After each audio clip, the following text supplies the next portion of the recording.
welcome to Perspective. We'll be talking about, of course, the verdict that came in the Tosha Khana case disqualifying the former Prime Minister and its ramifications. Of course, now the appeal by the PTI is likely to be heard on Monday. We'll be talking about that. What does the PTI expect from it? We've also had the Prime Minister come out today in the press conference and categorically state that things will proceed according to law. There will not be any untimely elections.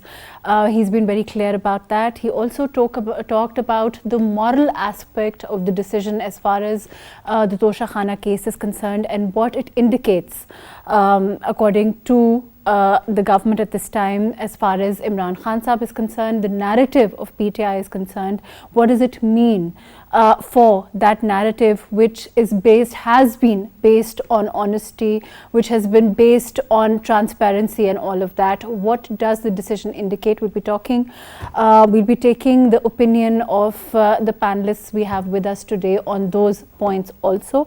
All of that today on Perspective. I have with me Barrister Abdullah Mumtaz Kaloon, who's with the PTI. Thank you for joining us. We also have with us Shahzad Malik, who is a senior journalist. Thank you so much for being with us. Dr. Niaz Murtaza, who's a political analyst. Thank you for joining us. And Arif Chaudhry Saab, who is a senior lawyer, a legal expert. Thank you for being with us. Let's start off. Shahzad Saab, as far as this decision is concerned, certainly like we were earlier talking about, the appeal is likely to be heard on Monday. But overall, what is your, you saw, I'm sure, the press conference of the Prime Minister today and other PMLN leaders where, now it is, and we also saw the former Prime Minister Imran Khan Sahib state that he doesn't think that there will be early elections. But he will continue with the long march. He also said that the date for the long march will be given out now finally on Thursday or Friday. How do you expect the political scene to unfold in your opinion now? Look, Imran Khan has become the most popular personality of Pakistan. If he comes out as long march, there would be mess. But he said that it will be a peaceful march. He's also said there should be a peaceful march, but if the government will stop forcefully, there won't be peace. There should be a place to demonstrate his political power. But we've also had judgments on this. If I'm going to go to Arif Saab with this later on, but there's a judgment in the field now that says that there's going to be a delegated spot where the opposition will be allowed to protest. If that is designated and if things proceed with a peaceful protest, according to Imran Khan Sahib, and I quote, he said that families will enjoy the protest. How, let me go to Abdullah on this. Abdullah, then, what kind of a protest are we expecting? Is it going to be something like the earlier dharna? What is, can you tell us a little bit about it? MAHRUKH, thank you for having me on your show, and I would like to inform the audience today that the protest will be a peaceful protest.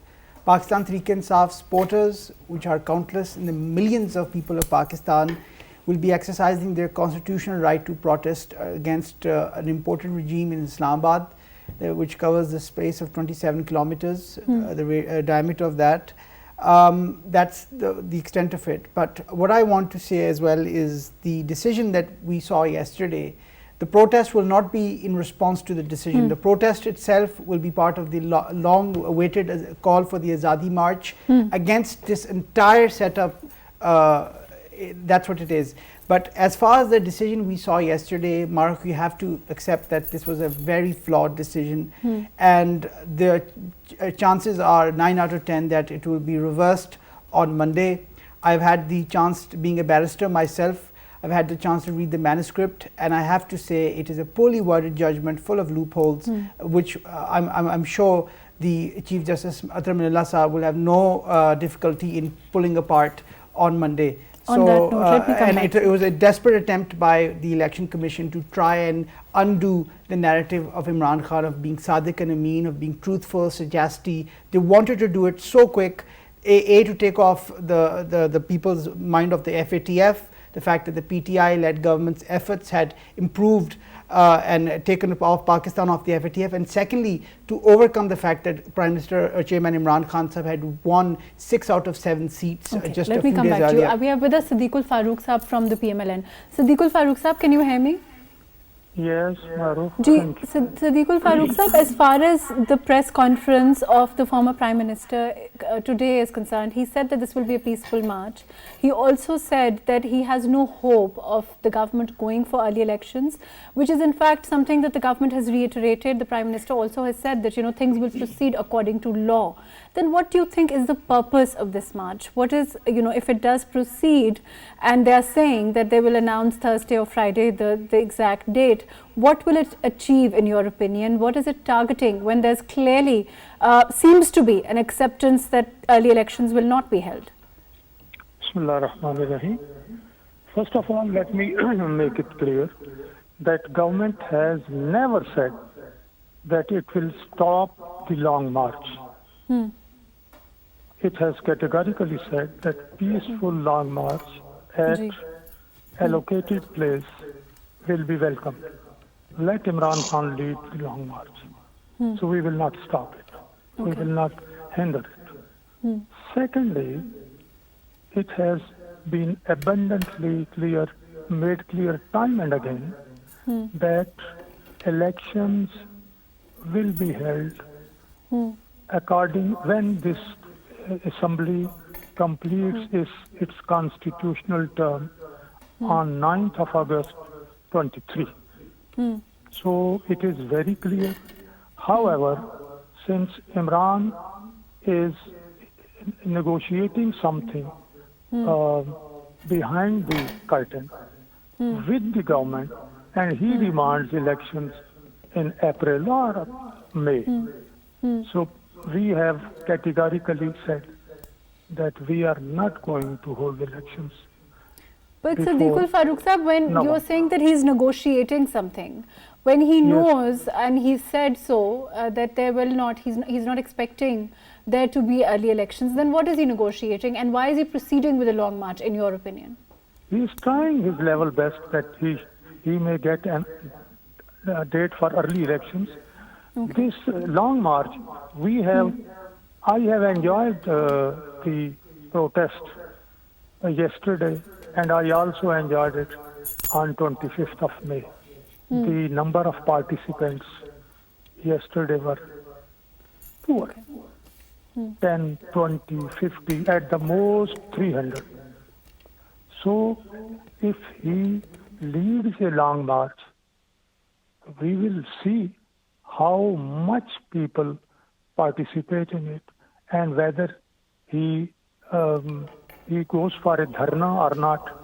Let us see, but we hope that he launches this long march as soon as possible, and we are waiting whether he announces its final date on Thursday or Friday. Okay. Let him do Sadiqul whatever. Farooq Sahab, let me come back to you. I'm going to go to Dr. Niaz Murtaza. Ji, Niaz Sahab, in your opinion, what do you think will it indicate, this long march? What is it targeting when there seems to be, at today's press conference, there seems to be an overt acceptance that there will not be early elections? Then what do you think is going to be the reason for this long march? Well, the stated objective is still, early elections. But I don't think that's a feasible demand. It's not even a realistic demand given, the economic crisis that we are facing, the food crisis that we are facing, and the simple fact that, it's a legally elected government. It has the right to complete its tenure. But then, there are other aims and objectives too, which the PTI has in terms of... Ji, Abdullah, let me ask you this question. What is the long march targeting? The long march is it a show of the fact that how much support the PTI enjoys? What is it going to indicate? Not at all. Mahrukh, the thing is, the current government, this regime, needs to take out its head out of the sand. Okay. It has dug its head so deep in the sand that it is not being able to read the temperature of the country. The people of this country have voted on the 16th of July and on the 17th of July and on the 16th of October for PTI. This was a referendum for Imran Khan's narrative. They knew that Khan Sahib will not be sitting in the assembly, yet they voted for him. What does that mean? This is symbolic of a wider malaise with the current setup. Even the international institutions are getting fed up with this imported regime. They know that it does not have the political clout to be able to deliver those promises. The only solution, the only remedy left after such a massive shock to this PDM coalition, all of them work together in this against one party, is an election. And the reason why they don't want to give this election is because they know that if there's an election today, Imran Khan's party will sweep this country with a 2/3 majority. That's plain and simple. I have said this many a time, but this government will not hold elections. They're going to try and hold on to the last day of the last hour, and whilst they do that, the financial implications for this country will continue to suffer. They do not have an economic plan. They do not have a foreign policy. I mean, the foreign policy disaster we saw last week when President Biden criticized our country and called it the most dangerous nation on earth. And that's just on the tail end of a 1-month trip of both the Prime Minister and But Abdullah, the to Foreign be Minister. fair, that has been our relationship with the US. Was challenging, so to speak, even when the PTI was at the helm of affairs. Shahzad Sahib, isn't that true? Not at all. I think we shouldn't be afraid of the only one sentence spoken by the US President. We should not be. That statement kind of pressure to be building on Pakistan, that we should not be panicked. What America does in past, they dropped their bombs in Hiroshima and Nagasaki. What they did in Iraq, what they did in Afghanistan, what in the rest of the other 3 or 4 countries. They are the killer of the millions and billions of the people on earth. How can say that we are the dangerous nation with the holding? Why not India? What India is doing in Kashmir? America doesn't see. We should need to reply. We should be replying as Saudi Arabia replied to the Biden. Well, we're not Saudi Arabia, that's true. But you have to be. You have to be. You have to be. Otherwise, you will be beaten by the everyone. But Shahzad Sahib, overall, in your opinion, as far as the situation is concerned, do you think there's likely to be some kind of the PTI can return to the assemblies after the march? Do you think there can be some sort of agreement, some sort of backdoor channels again are being alluded to? If that happens, do you think that it's possible? I think while you are in government, you have the more responsibility to handle. Government should negotiate because there is a matter of a common man right now. If Imran Khan will come and block Islamabad, who will suffer? Government and common people of Pakistan, they will suffer. So government should come forward. There shouldn't be any ego, because while you have much responsibility on the shoulder, you have to come up and take the responsibility. Go and talk to Imran Khan is Pakistani. PTI is a Pakistan political party, not the Raw party or Indian party. They should come forward if they want to save Pakistan. And second thing, Imran Khan should wait, and he should be getting ready every day for the upcoming election, I think so. Do you think that's why he's going ahead with the march to get ready for, to rally support? No, he wants early election, sorry. He wants early election. So, but he said that if you talk about his point of view and his narrative, he was kicked off from the government early. He should be. But now the government is sitting there. There was a political way to get him out from the regime. There was a regime change with the democratic constitutional handling. So now Imran Khan should getting ready for the upcoming election and bear this government. He should be in the parliament to oppose the issues. There should be strong opposition in the parliament. I think I'm going to go to Abdullah. But Abdullah, do you think that there's a chance of that? Because as I understand, I think it's been acknowledged by your party by and large, and I think Imran Khan Sahib also, that there was some disagreement within the party on resigning from the assemblies to start off with, and then eventually, of course, you all went with the decision of the chairman of the party. But do you think there's a chance after the march perhaps of the PTI returning to the assemblies? MAHRUKH, Pakistan Tehreek-e-Insaf, unlike many of the parties in Pakistan, is a democratic party where all of the party leaders are given the chance to express their views. And in this case, the overwhelming majority supported Imran Khan's position that it is not right for them to sit in an assembly which has been up for sale. It has been brought by illegitimate means, and the consensus that developed was that they should step out of the assemblies and go right to the people, the source of our democracy, who will decide who will come to power. So that's where that is. As far as your question is coming back to the assemblies, there's no coming back to the assemblies. Okay. We want early elections, plain Where and does he simple. contest in Shahzad election Sahib, if he one does second. that? Sorry. We want early elections, plain and simple. The government, the current regime in Islamabad needs to dig out of its head out of the sands and read the political Right, let me temperature come in this back to country. you. Ji, Sadiqul Farooq Sahib, there are things, there are things being alluded to in terms of, talks with the PTI. Do you think that there likely to be some headway with that, or do you think that, there's no chance of there being some sort of, working relationship between the PTI and the government? On 10th of April, when Prime Minister took oath, he offered grand dialogue. Ji. But then and there, I will say, Imran Khan rejected. Then, President of Pakistan had tried to intervene to serve as a, let me say, go-between. But Imran Khan did not accept that negotiation, that his president's effort.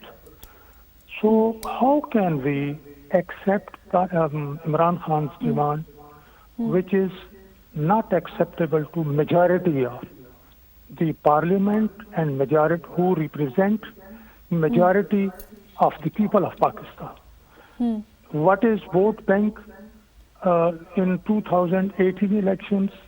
You may see the number of votes which were backed by Imran Khan and the number of votes backed by the present coalition. So I think it will be better for Imran Khan to wait till this assembly completes its constitutional term. And let me make it clear, my friend said he was kicked out. No, he was voted out. Constitutionally, he was not kicked out. Imran Khan was not kicked out. He was voted out. Secondly, if the main cause of its long march is to put pressure on the government and force it accept his demand of holding early elections. But yesterday's demonstration or protest was a litmus test. Everyone has on the table is just before me that in different cities the number of participants, the number of protesters, not even just one protest in KPK was 900, not more than that. So I think if Imran Khan puts pressure, he will badly fail it. Secondly, Mr. Abdullah said that we have no economic policy. So let me refer to the statement given by Imran Khan's former finance minister, Mr. Tareen, who in May 2022 categorically said that Imran Khan had no economic policy. Similarly, on 1st of April 21, in an interview with Shahzeb Khanzada, he said, our government has ruined country's economy. So it was PTI's government. We have, mashallah, are improving. We have, and as far as the foreign policy is concerned, what American president said in reaction to our, when we abstain against Russia, that was a prompt reaction which has been explained by Foreign Office of the United States that we have good relations with Pakistan and we want to continue. So that effect has been, I think, resolute. Now, as far as our foreign policy is concerned, we have developed good relations with Saudi Arabia, with UAE, with China, with Turkey, with Malaysia, and every countries, all countries, friendly countries. So what else could be an independent country's foreign policy if this is not foreign policy? Right, let me come back to you, Siddiqui Farooq sir. I'm going to go to Dr. Thank you. Niaz Murtaza. Niaz sir, in your opinion, as far as things stand, after the press conference today by the former Prime Minister Imran Khan Saab, do you think there's going to be, what kind of political scenario do you expect? Because there seems to be an acceptance during his speech today of, not getting an early election, yet he says that they will forge ahead and move towards a peaceful protest, what he terms as, will be enjoyed by people, families, whatever. But what do you think is the purpose behind that? Is it to show support with the people, strength? What is it targeting, and what do you think will it likely achieve? Yeah, sir. Hello? Ji. Can you hear? Ji, I can hear you. Okay, good. Well, recently there have been some mention in the press from fairly leading journalists that there is some back channel dialogue now going on between the government and PTI face to face. So I think a lot depends on that, what comes out of it, and that's why I think there has been a delay of about a week in announcing the long march. If things work out, then there may still be, a token long march, which will be largely peaceful for a day. They'll have a public meeting, and then, it will just end. But if things don't work out, then I think it will be a more forceful kind of long march. And in that case, or even though they are promising a peaceful one, past PTI long marches have not been peaceful, have not been seen than 25th May. In that case, I think once it announces long march, PTI, then the government should lay out clear parameters of what it will allow and what it will not allow. I think they should still offer them a peaceful march confined to the parade ground or to F9 Park, but give clear indication they will not be allowed in the red zone. And then also try to get the Supreme Court involved again, because it gave an understanding that if things start getting out of hand, it will come back into the equation. And I think a threat from the Supreme Court of contempt of court against leaders of PTI will be more forceful than, threat of tear gas and forceful response by police or paramilitary officers. So I think that should be the broad approach of the government, try to keep it as peaceful and use non-violent stopping it. But Niaz sir, whether that happens or not, whether there is some kind of accord or working relationship, whatever one may call it, between the government and the opposition, do you think there's a chance that there will be a return to the assemblies? Of course, we are seeing a categorical no at this time. And what about the by-elections then? If they're not going to return to the assemblies, will the by-elections continue? And then, of course, with Imran Khan Saab taking a lead in that or not, or will they be fielding candidates? It's a little murky at this time, right? Well, it's quite murky, but say, assuming that, the back channel talks succeed, then there might be, a token long march, and then after that, a return to the assembly with the PTI claiming that it, achieved its objective and whatever. That's the best case scenario. Otherwise, the worst case is, they'll create some distraction. The country is facing an economic crisis, flood crisis. But then, I don't think they can achieve their objective of early elections. There are other objectives. Do you think, Niaz sir, before I move on, do you think this is also, let me come back to you. I'm going to go to Shehzad sir with this. I'll come back to you. Shehzad sir, do you think there's also a realization perhaps that the kind of numbers or the kind of support that the former Prime Minister expected after the decision yesterday didn't manifest? Do you think there is a realization there? I think whatever is done by the government in past, or if you say that yesterday or day before yesterday, whatever government is doing, it's totally going in the favor of Imran Khan. It's totally more popular. Imran Khan is totally getting more popularity. Whatever But isn't it true FIRs that and the all support that the former Prime Minister expected after the verdict didn't come through? Yes, I think there is no harm from Imran Khan. People of Imran, look at the social media, look at the protest of yesterday. But isn't that one of the many? Isn't that one of the main issues? I'm going to go to Abdullah with this, but overall, as far as the issue with the PTI one, that the social media does come out, but then when it has to manifest in physically with numbers, there was that issue with the 25th March protest also, and yesterday. we didn't see the kind of, the kind of numbers that perhaps they were expecting? But it was too early. Like, a decision was coming out at between 2 to 3. And in evening, in Islam, exact an instance of Islamabad was. I think you're doing Abdullah's job for him. No, so no, I'm telling you the reality. Ji, I'm a common man. I'll tell you the common man issue. Whatever they are doing, as I said, whatever Imran Khan said in last journalist meeting, he said that what is the mainstream media is totally against me. But I won the election. I got 17 seats from Lahore. But totally media is against me. But I got 6 out of 8. But Shahzad Sahab, when we talk about these seats, these 8 seats were earlier PTIs, and then even if they're losing 2, that means 174, 172 to 174. This argument is irrelevant right now, because that seats was chosen and talked by the government of Pakistan, Shehbaz Sharif and 11 parties also. So chosen by the government, not chosen by the Imran Khan. MAHRUKH, it was imposed. I would like to echo what our investigative journalist Shahzad Malik Saab is saying, that these 7 seats were those seats which the pundits in the PDM coalition sat together, and this motley crew thought that these were the 7 seats where they could easily pull through, because the margin was very less in the 2018 polls. So they came together. And the thing is, they came together against one man, one party, one ideology, which is PTI. And despite that, the people in those 7 out of 8 constituencies, knowing fully well that Khan Saab was not going to be returning to the assembly, they voted in favor of Khan Saab.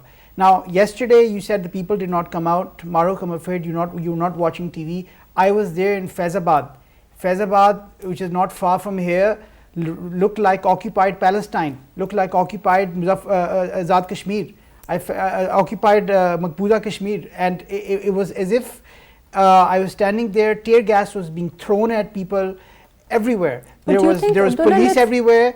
FC Frontier Corps constabulary was everywhere, and I'm afraid people were suffering. And the thing that this PDM coalition needs to understand is, the more hurdles you throw Imran Khan's way, the more popular he'll get. Deal with this reality. There's no bigger reality than this. No, but Abdullah, and finally, MAHRUKH, one final observation. If Abdullah was at Faizabad protest, he must be arrested, because I wasn't arrested. I wasn't arrested. There are 8 FIRs. Let me say one other observation. After the protest, I came back. I was having dinner here in F6, and there's a restaurant in F6, a very affluent place. When I was walking up the restaurant in the lift, I spotted 5 or 6 ordinary people. Some were security guards, some were chauffeur valets, and all of them were glued to their smartphones looking at Imran Khan's speech that evening. Abdullah, whether that's what I'm saying. Physical support, I'm saying that that has to manifest physically rather than social media. But I will come back to you. Let me go to Arif Chaudhry Sahab. Ji, Arif Sahab, can you hear me? Yeah, I can. Ji, Arif Sahab, overall, as far as the legality of this is concerned, the decision is concerned, certainly we've had, there are political ramifications, there are moral, as far as the moral aspect of this decision is concerned, what it seems to indicate, and the fact that of course the narrative, it clearly is a blow to the narrative of the PTI. But legally speaking, do you think that once it goes to court, what is your overall opinion about how it's going to be looked at, this decision that came out yesterday disqualifying the former Prime Minister? Thank you very much. There are certain things on which we sometimes find that every lawyer is in consensus, and every lawyer agrees to one thing, and that is the case in hand.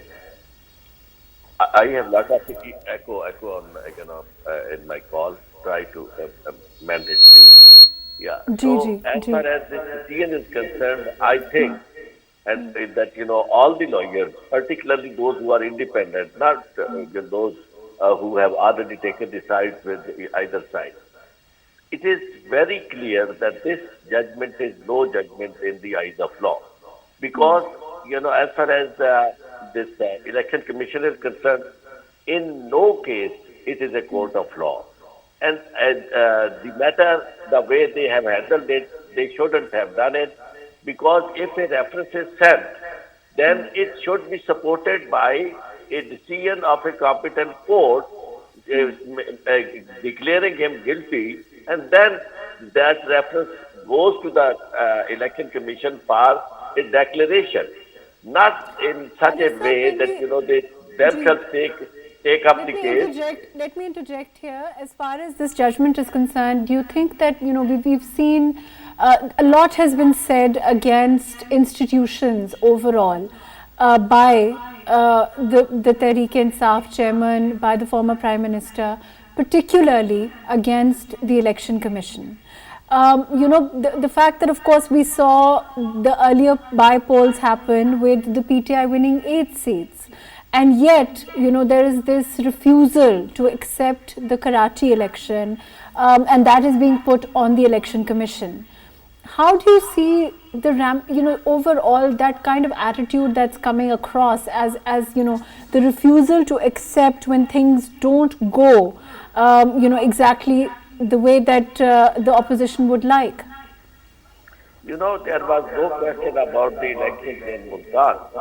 Because, everybody knows it was conducted in a fair manner, but there were questions and, there were protests. Even at the time when there was, poll going on, people protested that, certain votes have been cast and, in a very surreptitious way, and, people protested against. So I don't have to say much on that. My point is that, so far, the decisions of Election Commission speak volume about their bias. And almost all those decisions were set aside by the superior courts. So in such a situation, if you remember, there was a time when, Election Commission was called in the Supreme Court, and people were thinking that, venturing that there is a possibility that the Supreme Court might go to elections. And when they asked the question, they said, no, we cannot hold the election. Even at that point in time, they had failed their duty, because a duty has been cast upon them by the Constitution that once assemblies are dissolved, they are bound to hold a fair and free elections within 3 months.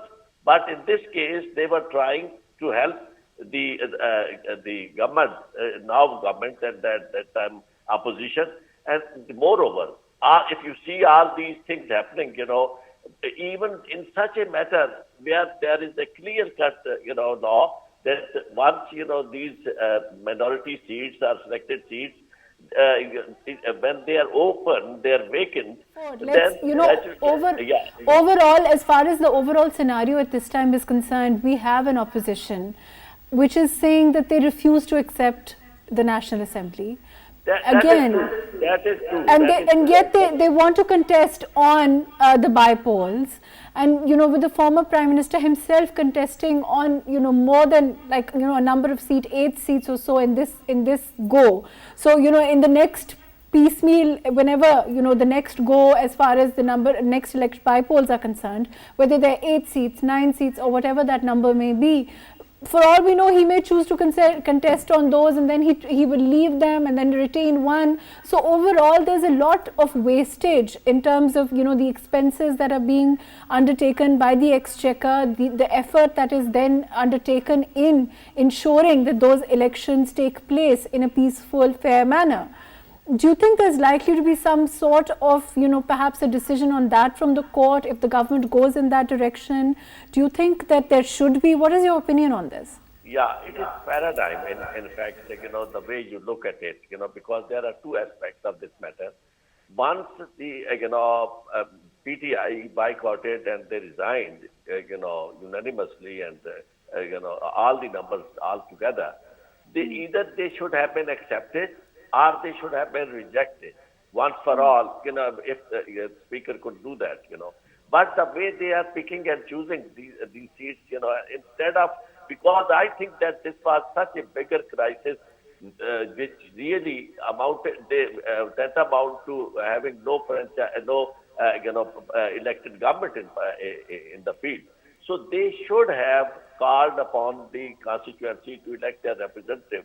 because in all or wherever you go to, the world, particularly democracy. Sab, as a lawyer, as Yeah. a lawyer, what is your legal opinion on this? When you allow somebody who is saying overtly that they don't believe in the National Assembly, they don't want to join the National Assembly, who's in this scenario, we've seen, I think Abdullah can correct me if I'm wrong, it's 134 or so members who have resigned from the PTI. There is a categorical refusal to take part in the political process, at least in the National Assembly, yet they're going to go for the bypolls.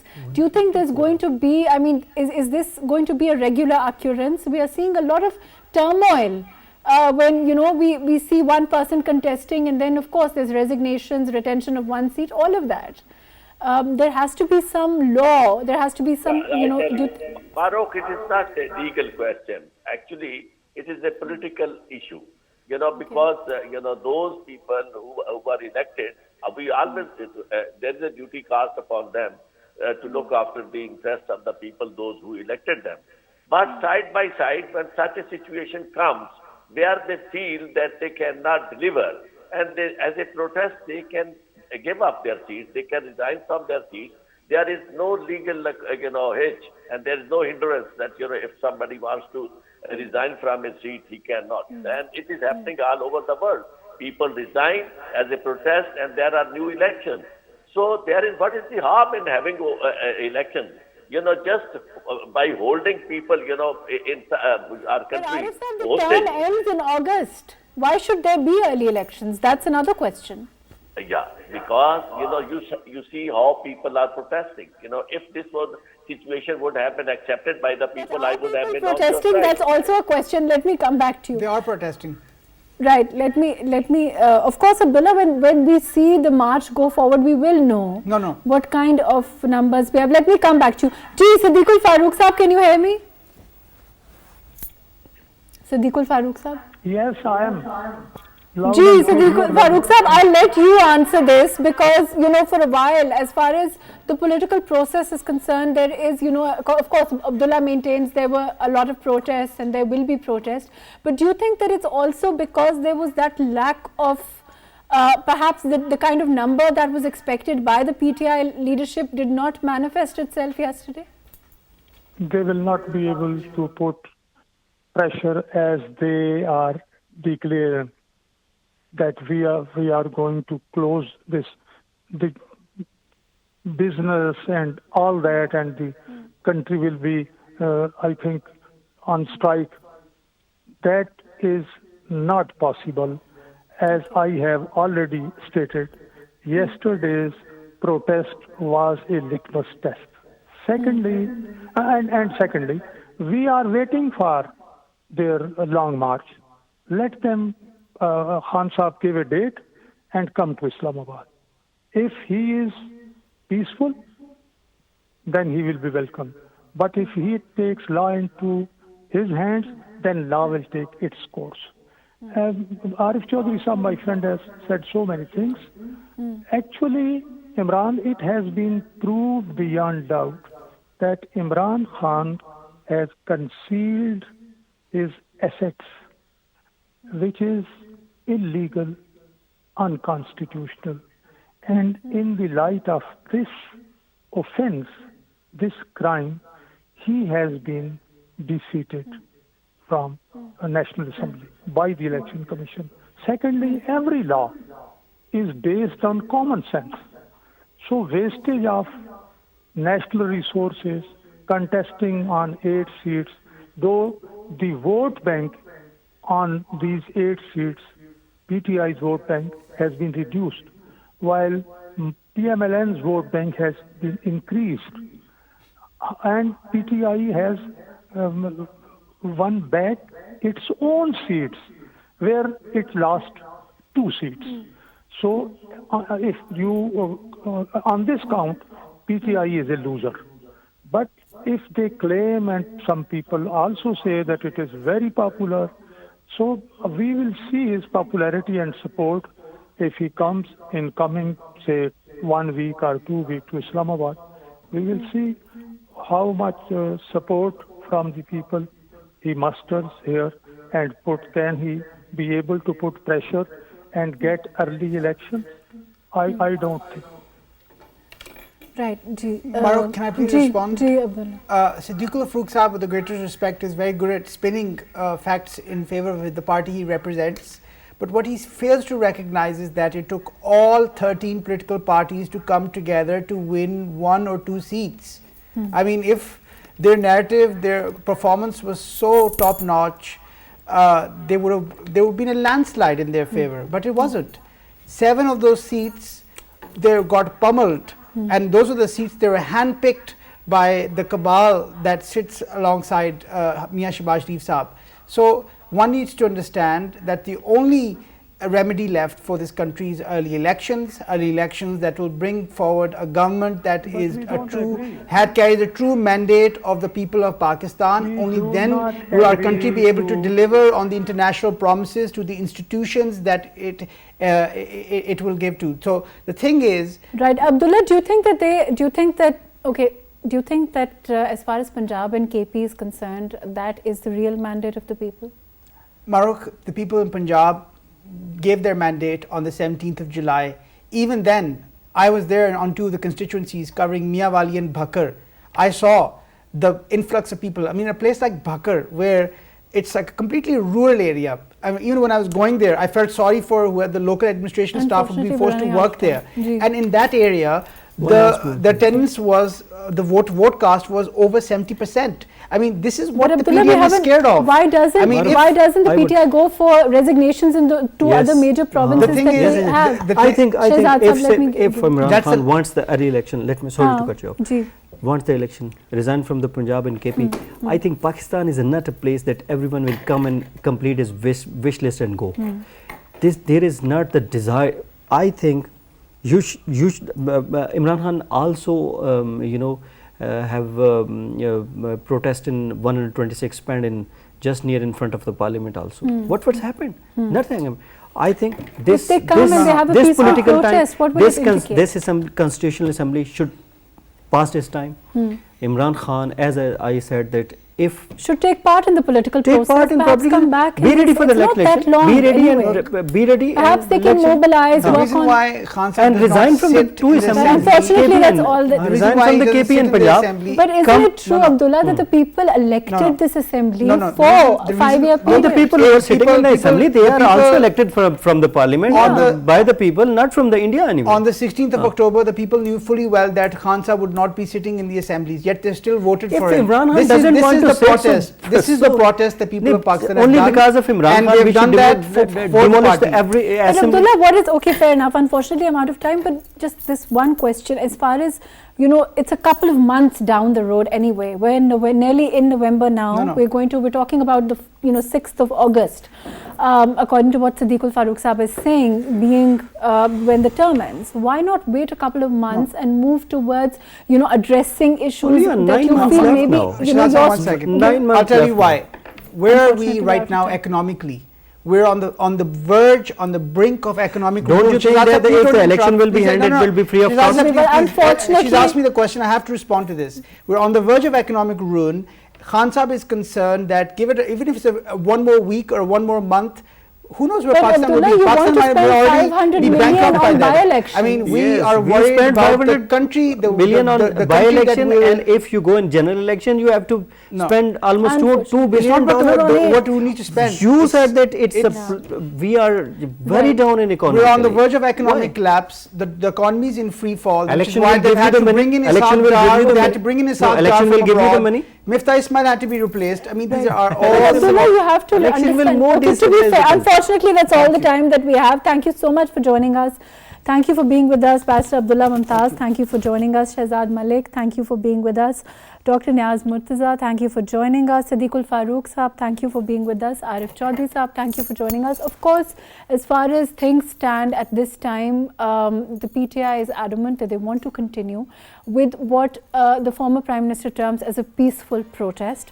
The government at their hand says that they have no objection to a peaceful protest by the opposition, but if things get unpeaceful or if things go towards any kind of disruption of peace, they will take necessary action according to law.